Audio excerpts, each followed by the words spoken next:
حمام محشي مقرمش ومفلفل من غير افتكاسات ولا زحمه توابل تضيع الطعم المميز بتاعه. بتبل الحمام بصل مفروم ملح وفلفل اسمر ورشه حبهان بسيطه. بشيل الرقبه طبعا مش برميها بسلقها واكلها للقطط. واتبل الحمام كويس واسيبه ساعه ساعتين لحد ما احضر الحشو. معلقه سمنه كبيره فص ستيك. هنزل بالقوانص تغير لونها مش هسويها. بعدين انزل بالقلوب والكبد. اتبلها من توابل بسيطه هكتبها تحت في الكابشن.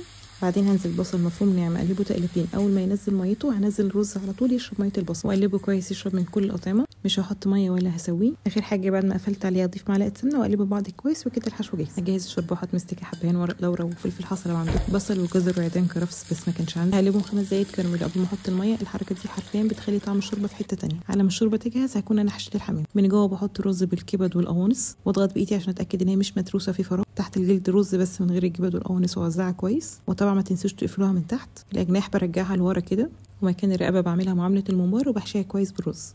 وبس كده لحد ما اخلص الكميه كلها. هتكون الشوربه بدات تبقلل. انا مش عايزاها تغلي. هنزل الحمام على بطنه واغطي الحله واسيب لها فتحه كده ما تقفلهاش للاخر. احسبوا 45 دقيقه بالظبط هيكون الحمام استوى وطلع بالشكل ده. وطبعا بقى عندكم احلى شوربه تعملوا بيها ملوخيه ولسان عصفور واي حاجه تانية محتاجين شوربه فيها. هسيب الحمام يهدى وفي زيت احط معلقه سمنه بلدي كبيره وانزل الحمام ياخد لون على كل جنب. ولو الطاسه بتاعتكم مش عاليه زي بتاعتي بالمعلقه احط زيت على الاماكن اللي مش واصلها زيت لحد ما تاخد اللون الحلو ده. استمتعوا بيه بالطريقه اللي تحبوا. ما تنسوش رشه ملح وفلفل على الوش. وبس كده.